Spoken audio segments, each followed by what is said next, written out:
Olá, bem-vindos a mais uma conversa focada.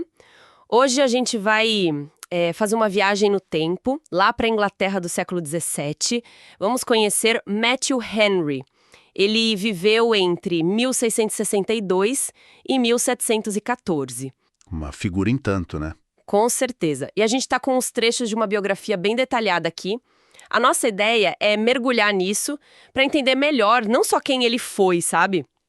Mas o que motivou ele, qual é a essência da obra dele, principalmente aquele famoso comentário bíblico, e por que ele ainda falam tanto dele. Ok, vamos lá, vamos entender melhor essa história. Perfeito. E para começar, acho que é essencial a gente situar o Henry no tempo dele, porque isso, sim, define muita coisa. A Inglaterra pós-reforma. Um caldeirão, né? Muita tensão religiosa. Sim, 1662, o ano que ele nasceu, foi o ano do Ato de Uniformidade, certo? Exatamente.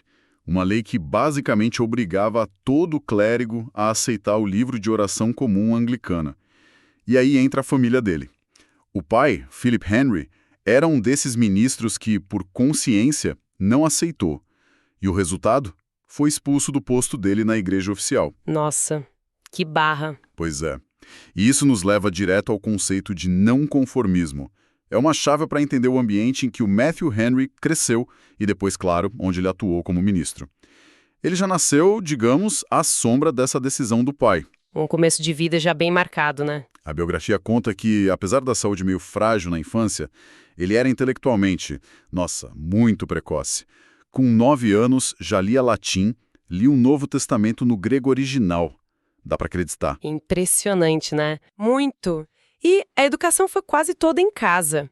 O pai ensinando, tutores, como um tal de William Turner, sempre juntando os estudos clássicos com uma fé cristã muito forte. Ele até deu uma passada rápida por Londres, estudou direito em Gray's Inn, sabia? Mas parece que a teologia chamou mais alto. Isso é fascinante. E é um ponto importante que a biografia traz, essa formação dupla. De um lado, o rigor acadêmico, clássico, do outro, a vivência intensa dos valores não conformistas. Não era só teoria para ele, né? Ele viu na pele com o pai as consequências de não se conformar. Entendi. Essa combinação de fervor religioso com uma mente treinada, analítica, isso foi a espinha dorsal da vida toda. E como essa base se refletiu na carreira dele? Essa passagem pelo direito, será que influenciou em algo? Olha, talvez tenha ajudado na lógica, na argumentação, quem sabe. Mas a influência do pai, tanto pelo exemplo de fé quanto pela educação direta, isso foi decisivo para ele escolher o ministério. E o ministério, é importante dizer, fora da igreja anglicana oficial. A paixão pela teologia, pela Bíblia, claramente venceu qualquer outra coisa. Escolher ser um ministro não conformista já era uma afirmação, né? Seguindo os passos do pai. Faz total sentido. E essa paixão virou pastorado. Em 1687, ele foi ordenado por outros ministros não conformistas e assumiu uma igreja presbiteriana em Chester. Os relatos pintam um quadro assim, de um pastor muito ativo, muito presente. Sim, um pregador fervoroso, dizem. Oratória boa, firme nas doutrinas, mas sempre preocupado com o cuidado das pessoas, com o crescimento da igreja. Viajava bastante também, pregando em outros lugares. E tinha um lema que ele usava para as pregações, que a biografia cita, algo tipo: escolha para o púlpito as verdades mais claras e necessárias, e se esforce para deixá-las ainda mais claras. Isso diz muito, né? Totalmente resume bem a abordagem pastoral dele e o estilo de pregação. Era o que a gente chama de expositivo. Expositivo? Como assim? Ele pegava trechos da Bíblia, sabe? E ia explicando verso a verso, buscando sempre a aplicação prática daquilo. Talvez fosse um pouco diferente de outros estilos da época, que às vezes eram mais sobre temas gerais ou só sobre falar bonito. Ele queria que a mensagem fosse entendida e vivida. Mas a vida pessoal dele não foi fácil. A biografia menciona dores bem profundas. Ele perdeu a primeira esposa, perdeu vários filhos ainda pequenos. E aqui fica interessante como é que ele conciliava essas tragédias com um ministério tão ativo e, pelo que parece, tão positivo. A fonte diz que a fé o sustentava, mas como isso funcionava na prática? Essa é uma questão central, né? E a biografia sugere que existe uma ligação direta entre essa resiliência pessoal dele e o trabalho que ele fazia. Não era só uma fé abstrata, tipo uma ideia. Era uma convicção profunda que alimentava a teologia e a pregação dele. Então a dor pessoal influenciava o trabalho? Parece que sim. A dor talvez tenha aprofundado a empatia dele, reforçado o foco na fé como fonte de consolo, de força real, a coerência entre o que ele pregava sobre Deus nas dificuldades e o que ele mesmo vivia. Isso devia ser um testemunho muito forte para quem ouvia. A resiliência dele não era se fechar para a dor, mas era ancorada naquilo que ele estudava e ensinava. Essa conexão entre a experiência pessoal e o foco do ministério é um ponto-chave, então. E essa mesma disciplina, essa dedicação toda, levou ele para o projeto mais famoso, a Exposition of the Old and New Testaments, o comentário bíblico de Matthew Henry. O famoso comentário, sim. A escala é absurda. 6 volumes gigantes. A biografia explica que ele fez pessoalmente todo o Antigo Testamento, os Evangelhos e o livro de Atos. O resto das cartas até Apocalipse foi completado por outros ministros depois que ele morreu, mas usando as anotações dele, tentando seguir o estilo. Imagina o esforço. E ainda cuidando da igreja. Sem dúvida. E aqui tem um outro ponto fundamental para entender o legado do Henry, a abordagem teológica do comentário. O foco principal dele não era, entrar em debates acadêmicos super complexos ou especulações. O objetivo era a edificação espiritual. Edificação espiritual. Isso, aplicação prática da Bíblia no dia a dia, sabe? Estimular a devoção pessoal. Se a gente junta isso com aquele lema dele sobre clareza, com a própria experiência de vida, a gente vê uma coerência muito grande. E por que essa abordagem fez a obra durar tanto tempo? Por que ainda é lida hoje? Justamente por isso.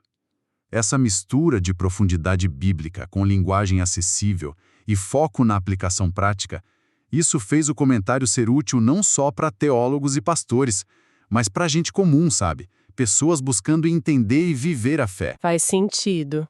É por isso que figuras tão diferentes e importantes como George Whitefield, que dizem que lia o comentário de joelhos, e Charles Spurgeon, que recomendava muito, e John Wesley, que elogiava o equilíbrio e a clareza.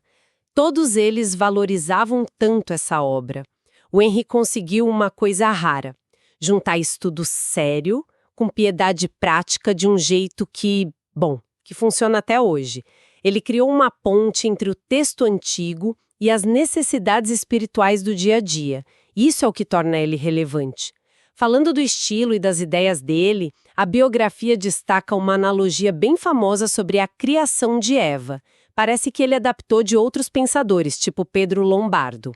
Ele dizia que Eva não foi tirada da cabeça de Adão para mandar nele, nem dos pés para ser pisada por ele, mas do lado para ser igual, debaixo do braço para ser protegida e perto do coração para ser amada.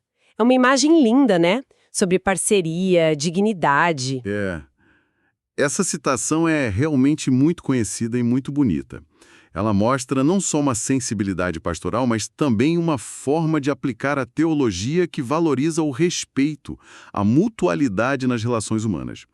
É um exemplo de como ele tirava princípios éticos e relacionais direto da interpretação dele das histórias bíblicas. Essa visão de parceria era comum entre os não conformistas da época ou era algo mais particular do Henry? Talvez pelas experiências dele. Ora, os ideais puritanos e não conformistas valorizavam muito a ordem familiar, a piedade em casa, né?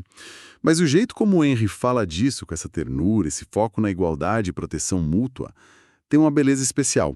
Pode ser um reflexo de uma corrente de pensamento que buscava dar mais dignidade às relações dentro da fé, e também pode ser a sensibilidade do próprio Henry, talvez, sim, influenciada pelas experiências pessoais dele com casamento e família. É um bom exemplo de como ele traduzia doutrina em imagens concretas que ficam na memória. Interessante essa diferença. Agora tem um ponto mais delicado que a biografia também menciona. uma interpretação de uma passagem em 2 Tessalonicenses que associa o papado ao anticristo. Como a gente deve entender isso hoje? Aqui o contexto histórico é tudo, absolutamente crucial. Primeiro, como a própria fonte diz, essa parte específica do comentário não foi escrita por ele, mas por colaboradores, depois que ele morreu. Mas a ideia em si, bom, não era rara na época. Ah, não era. Não. Refletia preocupações e polêmicas muito fortes entre os protestantes reformados daquele tempo, especialmente os não conformistas. Eles viam a estrutura de poder do papado como uma corrupção do cristianismo original, bíblico. É importante a gente apresentar isso como um fato histórico que está registrado na fonte, sabe? Uma expressão das tensões da época, teológicas, políticas, sem necessariamente concordar com a interpretação como se fosse uma verdade para sempre. Entendido. É um lembrete de que mesmo obras clássicas têm as marcas do seu tempo, né? Exatamente. E isso levanta uma questão importante quando a gente lê textos históricos.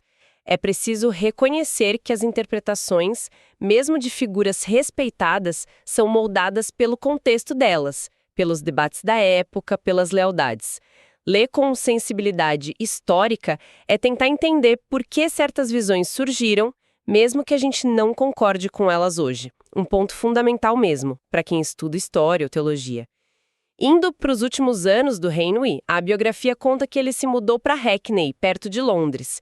Tinha um motivo duplo, né? Acompanhar a publicação final do comentário e também assumir o pastorado de uma outra igreja. Isso, mesmo com a saúde já não tão boa, ele continuou na ativa. Pregando, viajando. Morreu trabalhando, praticamente.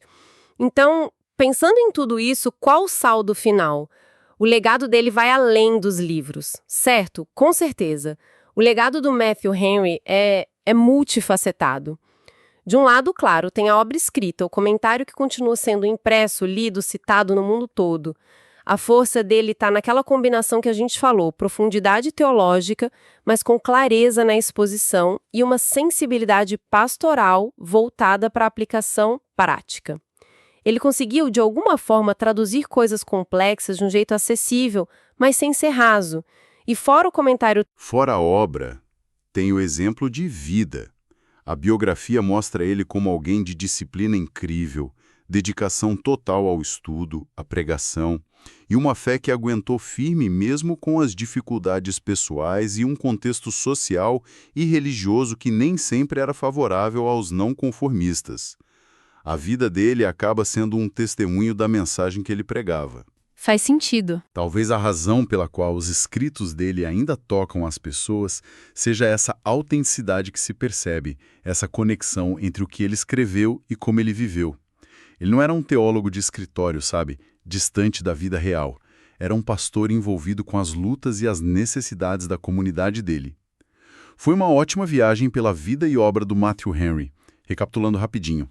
A gente viu como ele foi formado pelo não conformismo inglês, depois daquele ato de uniformidade, como ele teve um ministério pastoral intenso e focado na clareza, lá em Chester, como a disciplina e o estudo dele resultaram naquele comentário bíblico gigante marcado pela praticidade, e como a vida dele, com alegrias e tristezas profundas, se tornou um exemplo de fé que resiste. Uma análise muito rica mesmo. Sem dúvida.